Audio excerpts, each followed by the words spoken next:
Bisa kita lanjutkan kembali dialog kita, sudah terhubung dengan Khofifah Indar Parawansa, Ketua Umum Muslimat NU. Ibu, tadi yang sempat terputus, apa tradisi yang berbeda yang membedakan Ramadan di tengah pandemi ini di Jawa Timur khususnya, Ibu? Ya, kalau dulu mungkin kita bisa memberikan kebahagiaan kepada yatim, yatim piatu, duafa itu lebih semarak. Karena misalnya kalau ada pembagian bingkisan Ramadan, kita sekalian mengajak mereka buka puasa bersama. Karena ini sesuatu yang memang dianjurkan oleh Rasulullah. Siapa yang menyiapkan buka puasa, maka dia akan mendapatkan pahala seperti pahalanya orang yang sedang berpuasa. Pasti semua mengejar itu, pasti semua mengejar itu. Hari ini kita tidak bisa dengan cara mengumpulkan mereka, tapi tidak berarti kita tidak bisa beramal.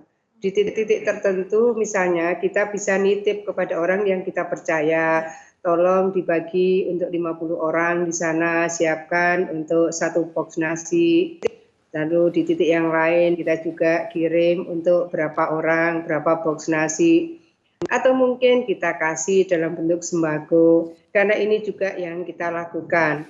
Baik sebagai Ketua Umum Muslimat, pola ini kami lakukan dan di Pemprov kami juga lakukan sejak menjelang Ramadan.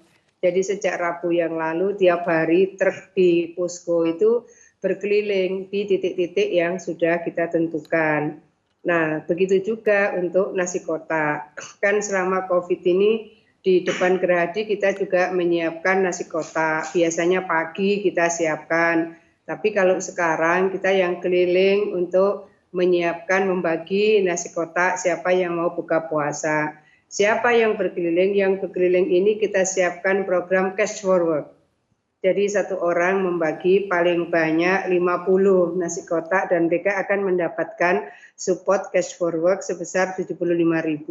Artinya banyak cara yang bisa kita lakukan. Nah, biasa kembali kalau di Muslimat kami punya Amalia Ramadan. Sudah berpuluh-puluh tahun kita punya format seperti itu.